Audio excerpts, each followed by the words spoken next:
Good morning, my dear students. This is a new day and we are going to start a new chapter in our Hindi grammar book, which is chapter number 3 and that's name is शब्द विचार. English में शब्द विचार को हम बोलते हैं morphology. इसका सही प्रोनाउंसिएशन क्या है? मॉर्फोलॉजी. मॉर्फोलॉजी में हम सीखेंगे कि शब्द क्या होते हैं, कितने प्रकार के होते हैं, कैसे बनते हैं.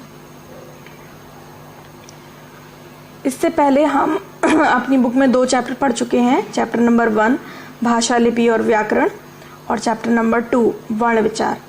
तो उसमें हमने सीखा था कि वर्णों को किस तरह से लिखा जाता है, वर्ण क्या होते हैं, कितने प्रकार के होते हैं, और यहाँ हम शब्दों के ऊपर चर्चा करेंगे. तो चलिए आगे बढ़ते हैं. सबसे पहला टॉपिक है शब्द, और शब्द को इंग्लिश में हम बोलते हैं वर्ड, WORD वर्ड. जैसे ये बच्चे पतंग उड़ा रहे हैं, तो ये कहाँ पतंग उड़ा रहे हैं, उसके लिए कौन सा शब्द प्रयोग किया जाएगा?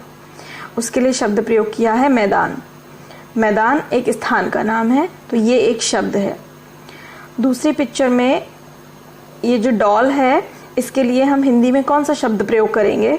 तो हिंदी में हमने इसके लिए लड़की शब्द इस्तेमाल किया है, और लड़की एक इंसान का या प्राणी का नाम है.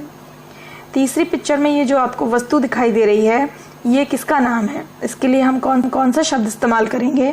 तो ये एक बस का नाम है, जो कि एक वाहन है. तो ये तीनों शब्द मैदान, बस तथा लड़की, ये तीनों शब्द विभिन्न वर्णों के मेल से बने हैं. वर्ण का मतलब आवाज, साउंड, ध्वनि. तो ये बहुत सारी ध्वनियों के मेल से बने हैं. तो जब हम अलग अलग वर्णों को आपस में मिला देते हैं तो क्या बच जाता है? शब्द. लेकिन उनको मिलाने का तरीका क्या है? उनको मिलाने का तरीका ये है कि आप उनको मिलाते समय ये ध्यान रखें कि कौन सा वर्ण पहले आएगा और कौन सा वर्ण बाद में आएगा. अगर आप वर्णों को मिलाते समय उनका क्रम खराब कर देंगे या क्रम बदल देंगे तो शब्द भी बदल जाएगा.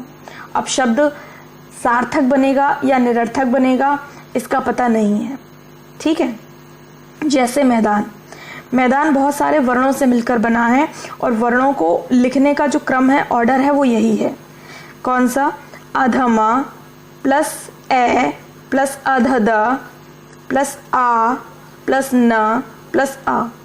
अगर हम इन सारे वर्णों को जो हैं 1 2 3 4 5 6 जो हमारे पास वर्ण हैं, इन सारे वर्णों को अगर हम सही क्रम में मिलाएंगे तो हमें शब्द जो मिलकर बनेगा हमारे लिए, वो है मैदान. अगला है बस. तो बस को कैसे बनाया हमने? 4 वर्णों से बनाया. अधब प्लस अ प्लस स प्लस अ. लड़की के लिए हमने कौन से वर्ण यूज किए? अधला प्लस आ प्लस अणा अधा हलंत लगाकर प्लस आ प्लस का प्लस बड़ी ई. तो इस तरह से जो भी शब्द हैं, उन सारे शब्दों को हम तोड़ सकते हैं किसमें? वर्णों में. तो शब्द क्या होते हैं? शब्द वर्णों से मिलकर बनते हैं, लेकिन वर्णों का सही क्रम जरूरी है. अगर हम सही क्रम नहीं लगाएंगे तो शब्द तो बनेगा लेकिन निरर्थक बनेगा, उसका कोई अर्थ नहीं होगा. और अगर हम सही क्रम में लगाएंगे तो शब्द हमारा सार्थक बनेगा. चलिए आगे चलते हैं. तो ये तीनों शब्द हैं क्योंकि इनसे कोई ना कोई अर्थ प्रकट हो रहा है. मैदान पढ़ते ही हमारे दिमाग में एक छवि आ रही है. बस का भी हमें मतलब पता है. लड़की भी हमें पता है. तो ये तीनों शब्द इसलिए हैं क्योंकि इनसे कोई ना कोई अर्थ प्रकट हो रहा है.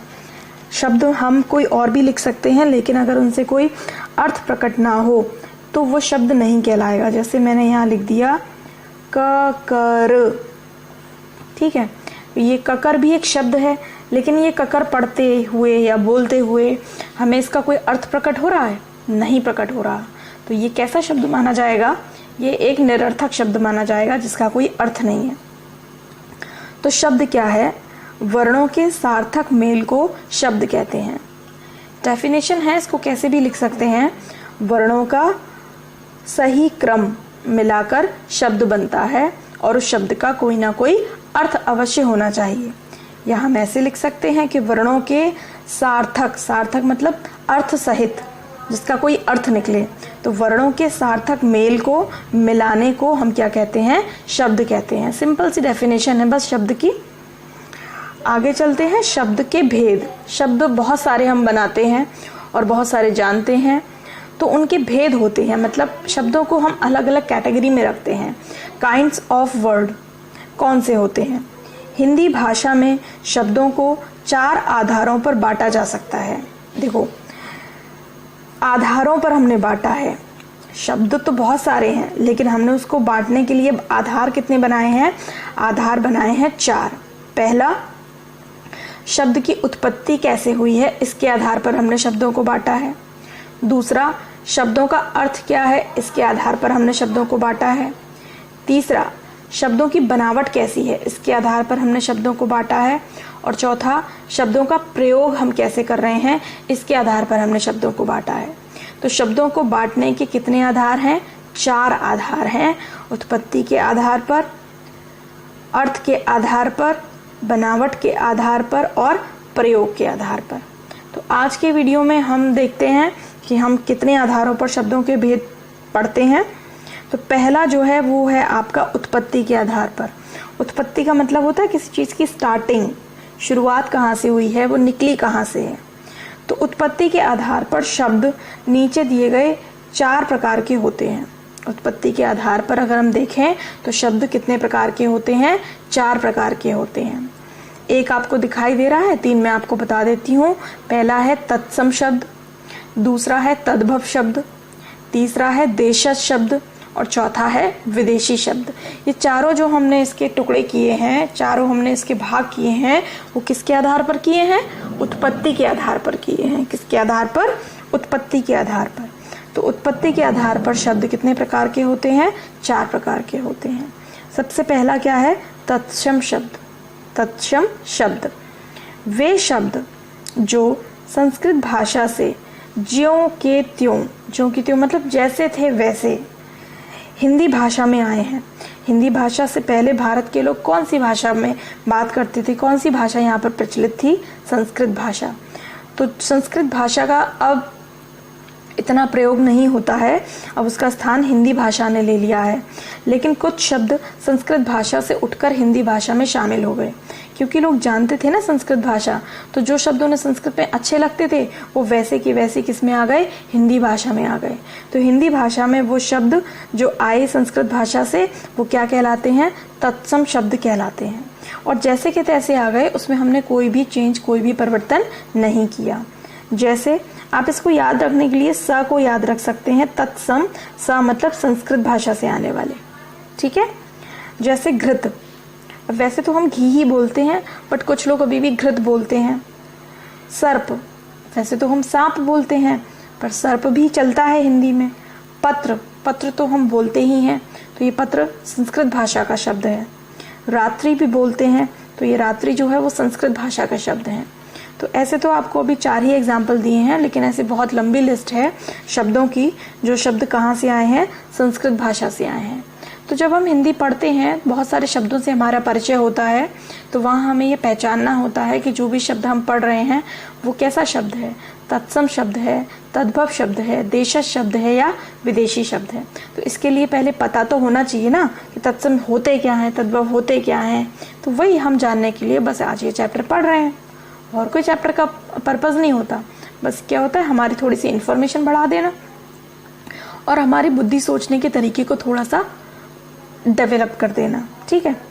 तो घृत, सर्प, पत्र और रात्रि ये सारे क्या हैं? तत्सम शब्द हैं। अब हम चलते हैं तद्भव शब्द पर। तो दूसरा जो है वो है आपका तद्भव शब्द।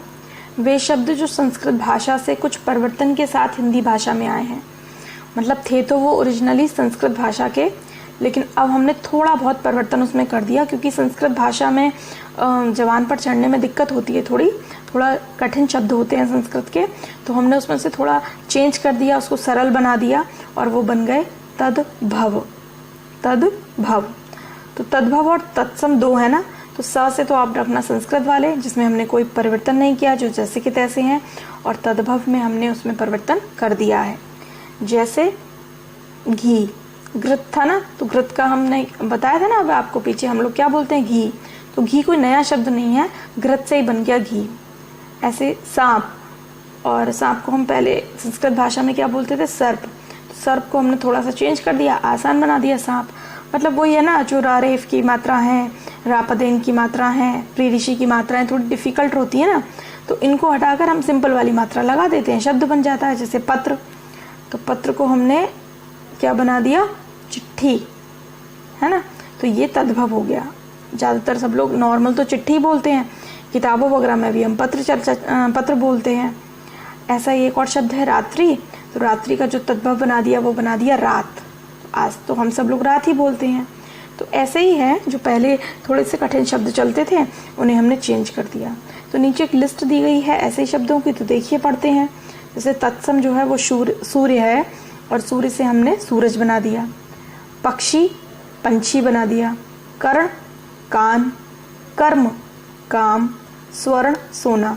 तो एक चीज देख रहे हो, संस्कृत भाषा में ज्यादातर रारेफ की मात्रा, ऋषि की मात्रा का उपयोग होता है। गृह, इसमें ऋषि की मात्रा है। बताइए इससे कौन सा शब्द बनाया हमने, घर। पर्वत से क्या बना दिया, पहाड़। श्रृंगार, इस शब्द पे थोड़ा सा ध्यान दे लो, सब लोग गलत लिख देते हो, श्रृंगार में श्रा पूरा बना देते हो ऐसे, और बिंदी लगा के ऐसे लिख देते हो श्रृंगार, ये गलत हो जाता है। यहाँ पर क्या है, श्र को आधा लिया है और फिर उस पर ऋषि की मात्रा लगाई है। यहाँ पर ध्यान देना। श्रृंगार बोलने में दिक्कत हो रही थी, लिखने में भी दिक्कत हो रही थी, तो कर दिया अपने मन से हमने सिंगार। कूप, कूप का हमने कर दिया कुआं। और दधी, दधी तो हम बोलते भी नहीं है, क्योंकि हमने दधी का चेंज करके क्या कर दिया, दही। तो ये हैं आपके तत्सम और तद्भव शब्दों की कुछ लिस्ट, है ना। सूर्य, सूरज। पक्षी, पंछी। कर्ण, कान। कर्म, काम। स्वर्ण, सोना। गृह, घर। पर्वत, पहाड़। श्रृंगार, सिंगार। कूप, कुआं। दधी, दही। ठीक है। जो तीसरा टाइप है वो क्या है, देशज शब्द का। देशज मतलब देशी शब्द। वे शब्द जो हिंदी क्षेत्र के विभिन्न बोलियों से आए हैं। पिछले चैप्टर में मैंने आपको पढ़ाया था ना, एक तो होती है भाषा और एक होती है बोली। तो भाषा क्या होती है, जिसे बहुत सारे लोग बोलते हैं, और बोली क्या होती है, जिसे थोड़े कम लोग बोलते हैं। तो हिंदी एक भाषा है, लेकिन हिंदी भाषा जितने क्षेत्र में बोली जाती है, वहाँ छोटे छोटे क्षेत्र में हिंदी भाषा से निकल कर बोलियाँ बन गई हैं। तो उन बोलियों ने क्या किया है, कुछ शब्द तो हिंदी के हैं, कुछ अपने तरफ से नए जोड़ लिए हैं।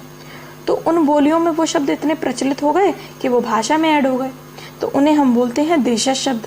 वे शब्द जो हिंदी भाषा की विभिन्न बोलियों से आए हैं और हिंदी में प्रचलित हो गए हैं, बहुत पॉपुलर हो गए हैं, लोग हिंदी भाषा में भी उन शब्दों का इस्तेमाल कर लेते हैं, उन्हें हम देशज शब्द कहते हैं। जैसे जूता किसी बोली से आ गया, हिंदी में आ गया। फावड़ा, जो मजदूर लोग इस्तेमाल करते हैं ना मिट्टी खोदने के लिए, मिट्टी उठाने के लिए। पगड़ी, जो दूल्हा पहनता है ना सिर पे पगड़ी, और जो सिख लोग होते हैं वो भी पहनते हैं पगड़ी। तो इस तरह के शब्द हैं, जूता, फावड़ा, पगड़ी, बहुत लंबी लिस्ट है। यहाँ तो सिर्फ आपको 2 या 4 दिए हैं, वो होते हैं आपके देशज शब्द।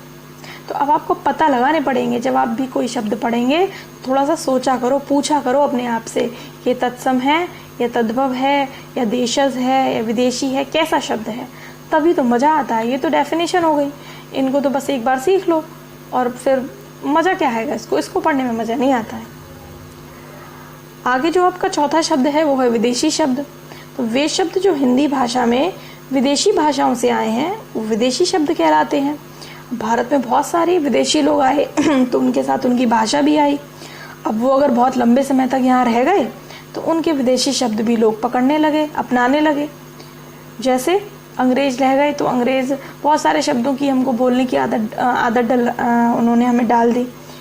जैसे हम अब ट्रेन को ट्रेन कहते हैं, कंप्यूटर को कंप्यूटर कहते हैं, कोई हिंदी नाम तो है नहीं उसका, जो इंग्लिश में चल गए सो चल गए। स्कूल को स्कूल कहते हैं, बताओ, विद्यालय है हमारे पास हिंदी वर्ड, पर कौन बोलता है उसको, सारे लोग स्कूल ही बोलते हैं। तो हिंदी जैसा ही हो गया है स्कूल शब्द तो अब। तो जैसे अंग्रेजी भाषा विदेशी भाषा है, अंग्रेजी भाषा से स्टेशन आ गया, स्टेशन को सब स्टेशन ही बोलते हैं, स्कूल को स्कूल बोलते हैं। अब ये पेंसिल है, इसको मैं पेंसिल ही बोलती हूँ, वैसे तो इसका हिंदी नाम कलम है ना, पर कलम तो कोई नहीं बोलता। रेडियो है, तो ये सारे शब्द जो हैं वो इंग्लिश के शब्द हैं, लेकिन अब कैसे बन गए हैं, अब हिंदी के बन गए हैं। इसी तरह से अंग्रेजी से पहले जो अरब के और फारस के लोग आए थे इंडिया में, तो वो अपनी भाषा लाए थे, अरबी फारसी, तो वहाँ से भी बहुत सारे शब्द हमारे हिंदी में शामिल हो गए। जैसे किताब, हमें तो लगता है ये हिंदी के शब्द हैं, लेकिन अरबी शब्द हैं ये। फौज, सेना को फौज कहते हैं। औरत, लो, हमें तो लगता है औरत और आदमी हिंदी भाषा के शब्द हैं, लेकिन नहीं, हिंदी भाषा के शब्द हैं महिला और पुरुष। औरत और आदमी जो हैं वो फारसी या अरबी भाषा है। इसी तरह से और लोग आए हमारे यहाँ विदेशों से, जैसे पुर्तगाल से लोग आए तो वो पुर्तगाली भाषा ले आए, और पुर्तगाल के लोगों ने कुछ चीज़ों को हिंदी भाषा में शब्दों को ऐड कर दिया। जैसे काजू, उन्होंने बोला होगा काजू, हमने उनका काजू चुरा लिया। गमला, हमारा शब्द ही नहीं है गमला, पुर्तगाली शब्द है। आलू पुर्तगाली शब्द है। कमरा पुर्तगाली शब्द है। तो ऐसे कितने सारे शब्द हैं जो अलग अलग भाषाओं से हमारे देश में आए और हमारे हिंदी भाषा के क्या बन गए, एक अंग बन गए, एक पार्ट बन गए।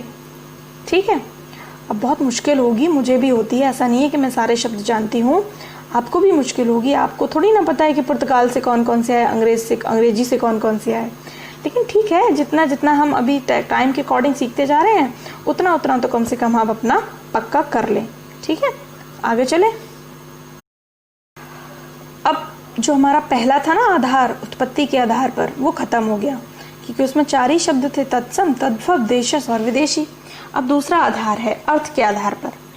अर्थ के आधार पर बहुत सिंपल है। अर्थ के आधार पर शब्दों के नीचे 2 भेद होते हैं। पहला, सार्थक शब्द जिसका कोई अर्थ निकले, और निरर्थक शब्द जिसका कोई अर्थ ना निकले। तो जिन शब्दों का एक निश्चित अर्थ होता है उन्हें सार्थक शब्द कहते हैं। जैसे चाय, चाय कहते ही हमें चाय की याद आ जाती है। पानी, हमें मालूम है पानी क्या है। रोटी, ये भी हमें मालूम है रोटी क्या है। तो जिनका अर्थ है ना इनका कोई, तो ये हो गए सार्थक। अब निरर्थक, जिन शब्दों का कोई अर्थ नहीं होता है उन्हें क्या कहते हैं, उन्हें निरर्थक शब्द कहते हैं। जैसे वाय, क्या मतलब है इसका पता नहीं। वानी, कोई मतलब नहीं है। बोटी, वोटी, कोई मतलब नहीं है।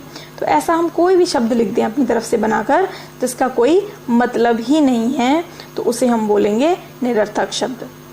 चाय का तो मतलब है, अब लोग बोल देते हैं ना चाय वाय ले आओ, तो चाय तो ले आएंगे, वाय में क्या लाएंगे।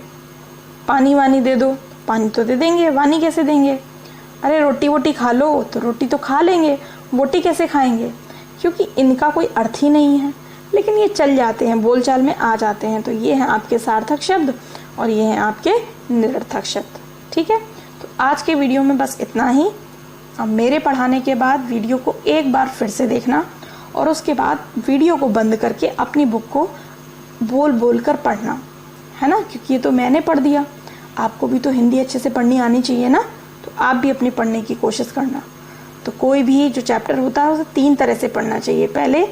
पहली बार मेरे साथ वीडियो देखो, दूसरी बार जो है वो फिर से अकेले में वीडियो देखो, और तीसरी बार वीडियो बंद करके बुक को रीड करो। ठीक है, आज आप ईद मनाओ घर पे आराम से, और उसके बाद 2 दिन बाद आप रक्षाबंधन मनाओ। 3 दिन अब आपकी छुट्टियां हैं, हमारी भी छुट्टियां हैं, पर फिर भी हम तो वर्क कर ही रहे हैं। ठीक है बच्चों, okay, take care, see you soon, bye.